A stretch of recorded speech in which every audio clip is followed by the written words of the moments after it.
What Makes You Black, if I can find this.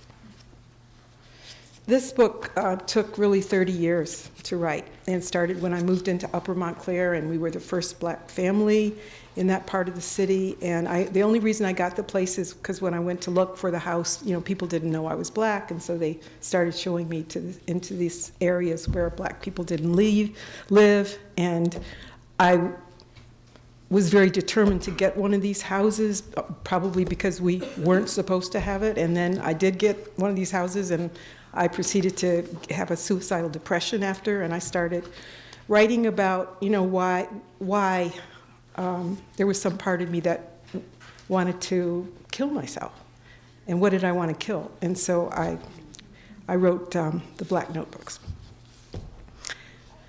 What makes you black?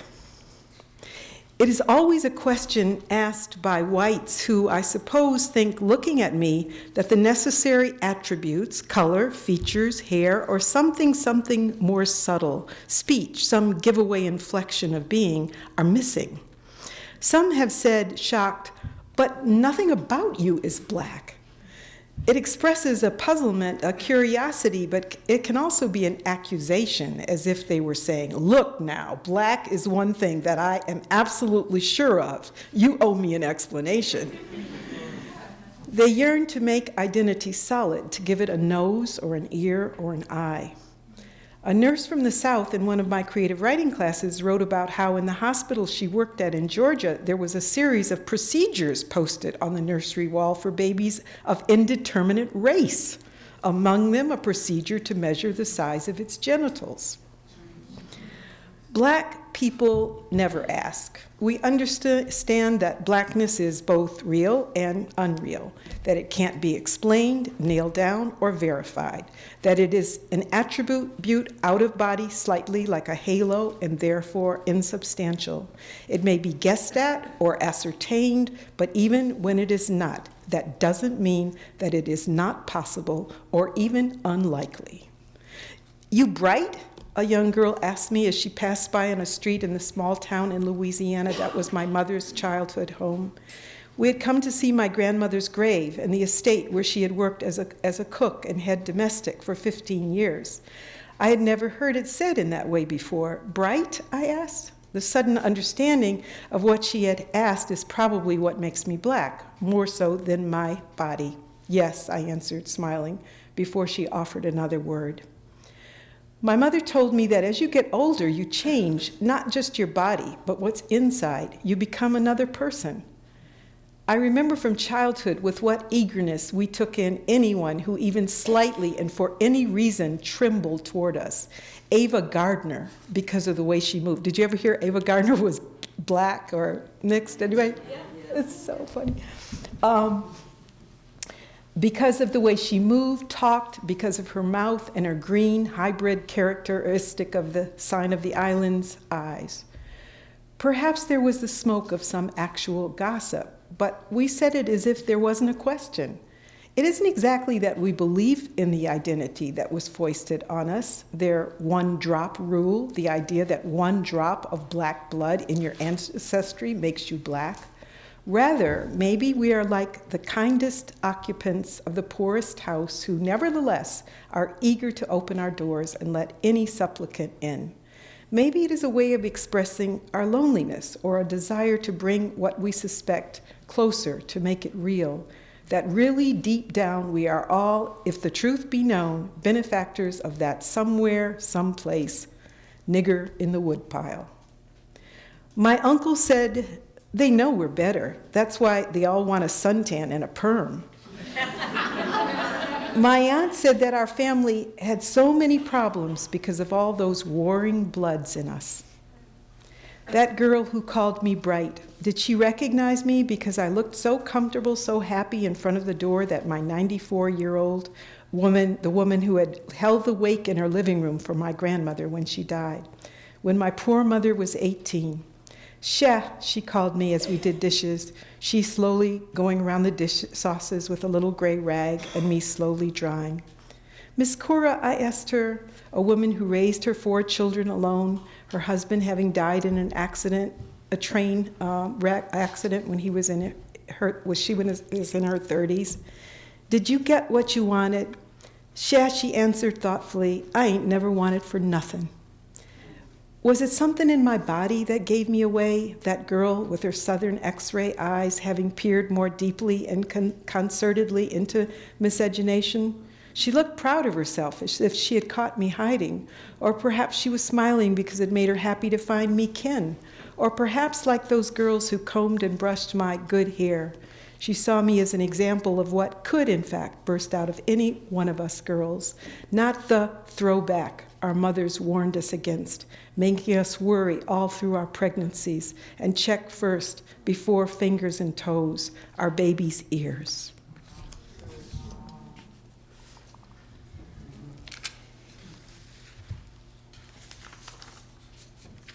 Okay, now I'm going to read from the new book, and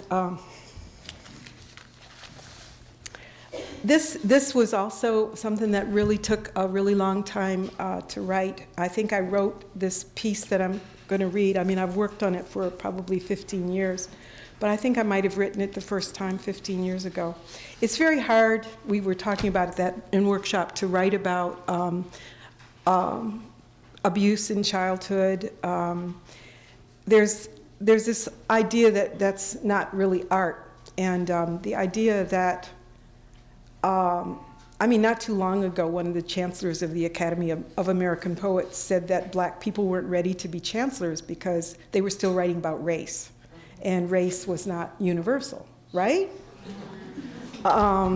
So in a way, I think writing about these issues about childhood and about violence, maybe especially rape and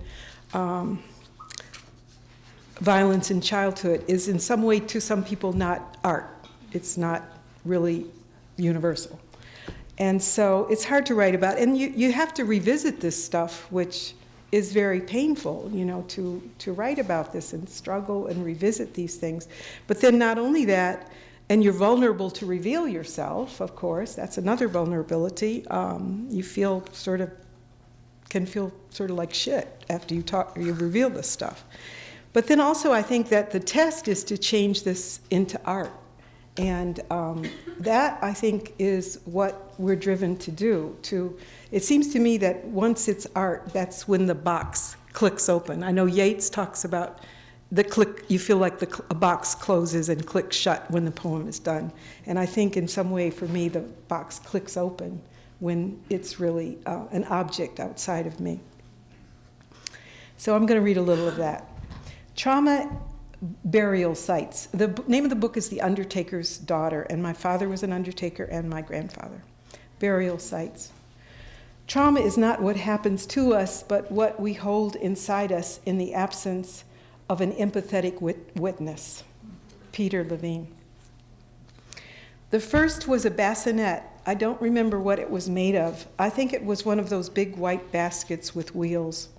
When I couldn't sleep at night, my father would drag it into the kitchen. It was winter. He'd light the gas oven. I remember the room's stuffiness, the acrid bite of cold and fumes. My father didn't like crying. He said I was doing it to get attention. He didn't like my mother teaching me that I could cry and get attention. Nothing was wrong with me, and even if I was hungry, it wasn't time to eat.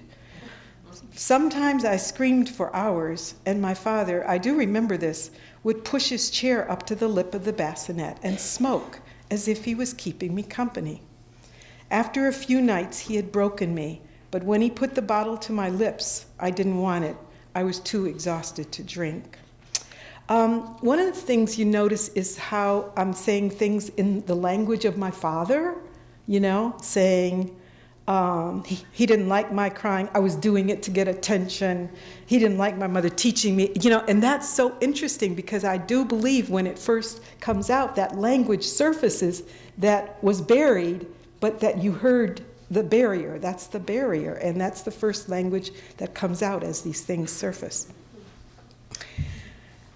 My second was a crib in the corner of my parents' room. We moved to the attic when I was 18 months old, so it must have been before that. I still didn't sleep at night. I'd see a huge gray monster outside the window swing toward me and side to side. I was afraid that at any moment it would swoop in and get me, but I wouldn't wake my parents. What if it wasn't real, but only the huge blue spruce outside the window? If I woke them for nothing, my father would be angry. I was more afraid of my father than I was of the monster. If I just kept watching, it couldn't get me.